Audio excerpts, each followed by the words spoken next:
예, 안녕하십니까. 20일의 생각 진행을 맡은 한겨레 20일 김남일 기자입니다. 이명박 정부가 드디어 저물어 갑니다.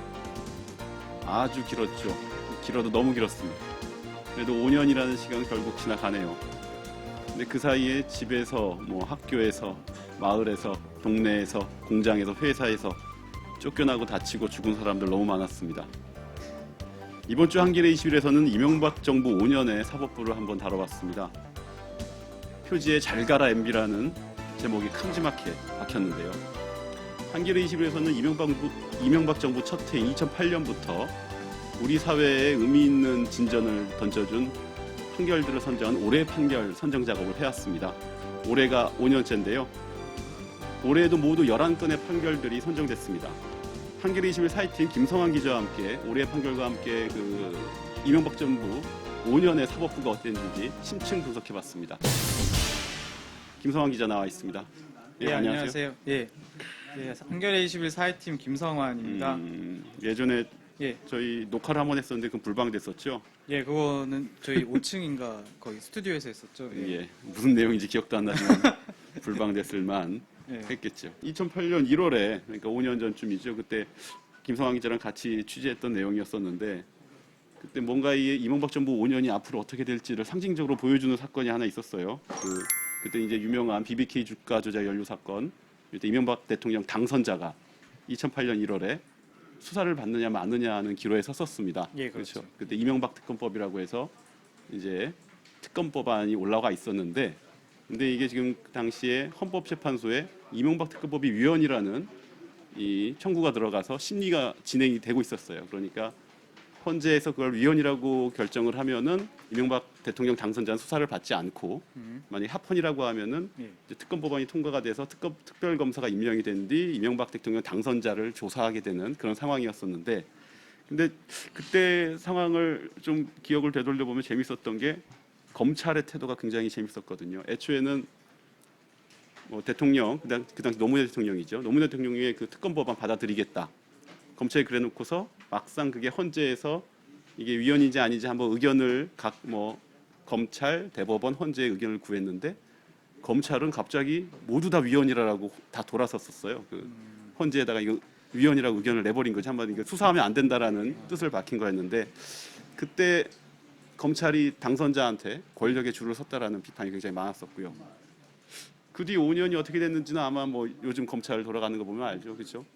이게 5년 동안 그 권력을 추종한 결과는 지금 다음 정권에서 그 개혁 대상 1순위로 굳건하게 자리를 굳히는 결과를 낳았습니다.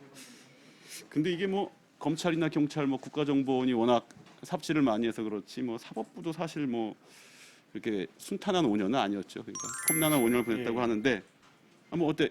그 사법부도 좀 5년 전쯤에 좀 상징적인 사건이 있었죠? 어떤? 예, 그렇죠.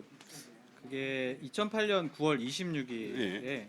서초동에 대법원 있지 않습니까? 거기서 그렇죠. 이제 사법 60돌 기념 행사가 있었습니다. 그래서 당시 이용훈 대법원장이 과거사 사과 발언을 이제 하겠다.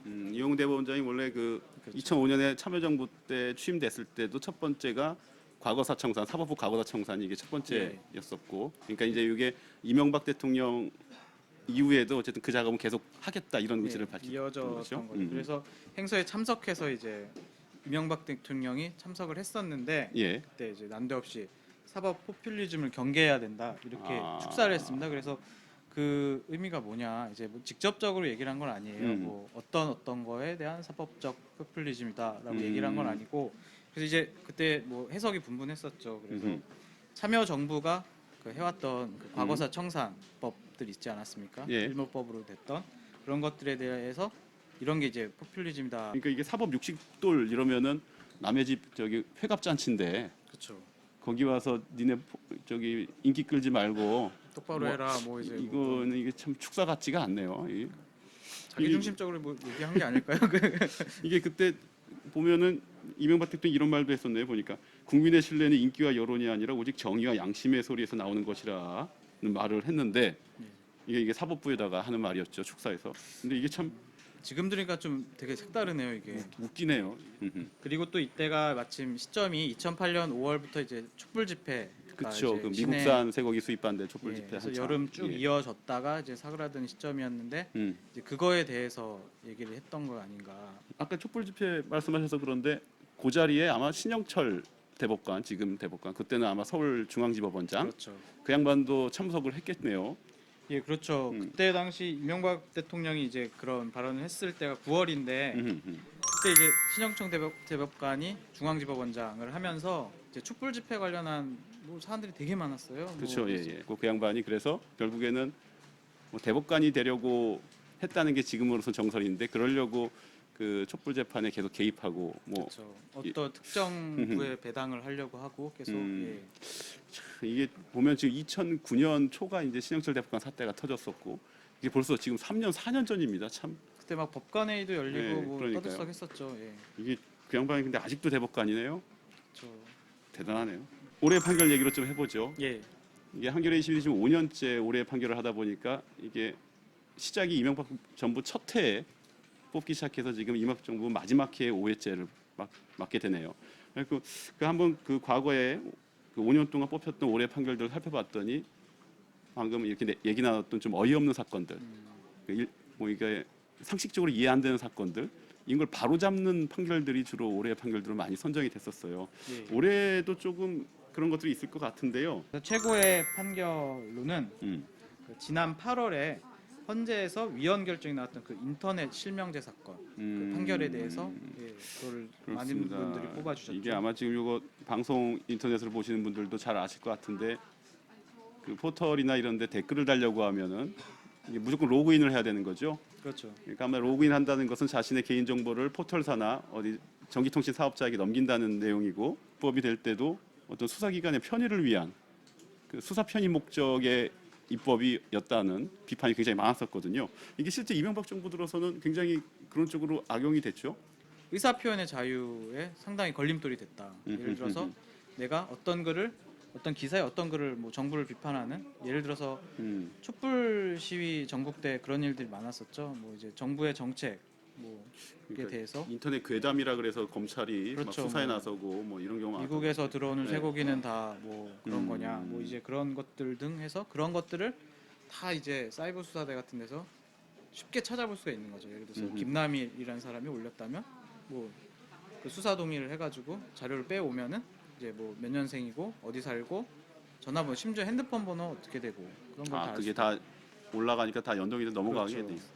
그래서 아하. 뭐 아시다시피 그때 당시에 되게 미네르바 사건 뭐 그런 일들이 많았었잖아요. 그리고 올해 판결 나머지 판결들 간략하게 한번 소개해 주시죠. 지금 예, 올라온 뭐 것들이 많은데. 예. 일제 강제징용 피해자들에 대한 일본 기업이 배상의 책임이 있다라고 인정한 판결입니다. 예. 이거는 이제 저 일제 강점화 시기에 이제 서울과 이제 수도권에 사셨던 분들이 히로시마 지역으로 이제 강제징용을 당하셨는데 거기서 이제 원자폭탄이 투하가 되죠. 그래서 이제 그걸로 피해를 보셨는데 이거에 대한 피해에 대한 보상을 기업 쪽에서 좀 해줘야 되는 거 아니냐. 이제 그거에 대해서 이제 시시비비를 좀 가려줬던 판결이어서 의미가 있었다.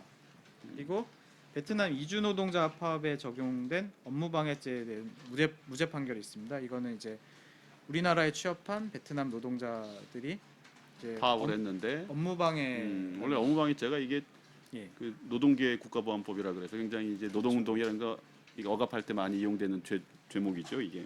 근데 이 베트남 이주 노동자 같은 경우는 이제 언어적인 측면에서도 사실 뭐 쉽지 않을 테고 뭐 이제 그런데 좀 의미 있는 판결이 있었네요. 예. 그 다음에는 이제 뭐 많은 분들이 아시는 용산 참사 때 재판 과정에서 검찰이 수사 기록을 공개를 하지 않았습니다. 그래서 그거에 대해서 예. 이제 법원이 공개를 하라라고 아하. 얘기를 했었는데 그거조차 무시를 했었죠. 그래서 법원 내에서 이제 피해자들에게 그 공개를 안 한 검찰이 피해자들에게 그 배상을 하라 해서 국가가 손해배상에서 그 패소했던.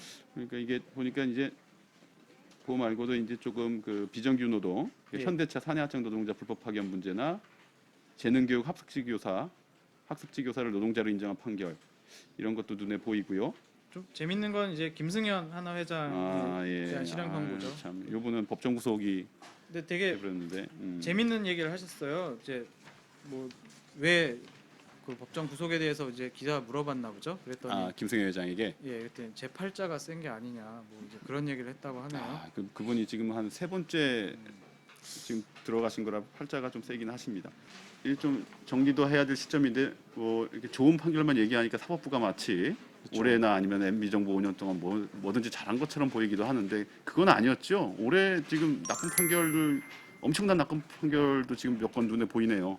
예, 실은 저도 이제 심사위원분들이 평가하시는 음. 그 공간에 같이 있었는데 나쁜 판결 하실 때 더 이제 열심히 또 정열적으로 원래 얘기를 하시더라고요. 원래 욕할 때가 더 신나는 뭔가 법이에요. 있나 봐요, 그게. 예, 그래서 나쁜 판결에서는 뭐 나쁜 판결이 많았다라는 데는 뭐 심사위원분들이 이견이 없으셨습니다. 그래서 너무 많았다. 예, 막 뭐 어떻게 주체할 수가 없다, 뭐 이제 뭐 그런 표현을 하시기도 했었죠. 그런데 그 중에서도 하나를 뽑자면 가장 최고의 하나만 판결은 딱 하나만. 예, 박정근 판결. 박정근. 뭐 아시는 분은 아시겠지만 트위터에서 이제 북한을 찬양하는 농담을 했다고 네. 그래서 법원에서 징역 10월에 집행유예 2년을 선고받은. 그러니까 농담했다가 지금 유죄 전과자가 돼버린 다시 한번 심층 분석을 해봤더니 정말 쓰레기 같은 사건들이 많네요. 그렇죠. 예. 이게 이명박 정부 5년 설거지하기가 일이 힘들었습니다. 예, 김성환 기자 말씀 잘 예, 들었습니다. 감사합니다. 예, 이번 주 한겨레 21에 실린 다른 기사들 조금 소개해드리고 마치겠습니다. 이 대선이 이틀 뒤죠. 지금 녹화하는 순간에 재원의회 때 투표 가능 나이를 아십니까? 18대 대선을 계기로 참정권의 역사를 한겨레 21에 한번 돌아봤는데요. 이게 미국식 보통선거 모델을 바탕으로 삼았지만 이제 과거 어떤 역사적 배경에 따라 좌익 배제 등 정치 상황을 따라서 투표 연령, 기표 방식 등이 이렇게 널뛰기 쳤다고 합니다. 여성 참정권의 역사와 87년 6월 항쟁으로 되찾은 대통령 직선제 의미도 함께 다뤘으니까요. 한번 읽어보시면은 그냥 재밌는 역사 공부나 아니면은 이 지난한 참정권 획득의 과정을 한번 보실 수도 있을 것 같습니다. 새로 시작한 기획연재 기사도 있습니다. 대선 전날, 그러니까 12월 18일이죠. 이날이 바로 세계 이주민의 날입니다. 이날을 맞아 그 한국의 이주민 현실을 알리는 기획연재를 시작했는데요. 첫 번째 기사로 한국에 온 지 2달 만에 프레스 오작동 사고로 왼손 전체를 잃은 타이 이주 노동자의 무너진 꿈을 다뤄봤습니다. 한겨레 이시를 보시면은 그 이주 노동자의 꿈이 좀 우리 대선에서도 어떻게 좀 잘 필 수 있을까 고민하는 시간이 될 수 있을 것 같습니다. 예, 지금까지 한겨레 이시 김남일이었습니다.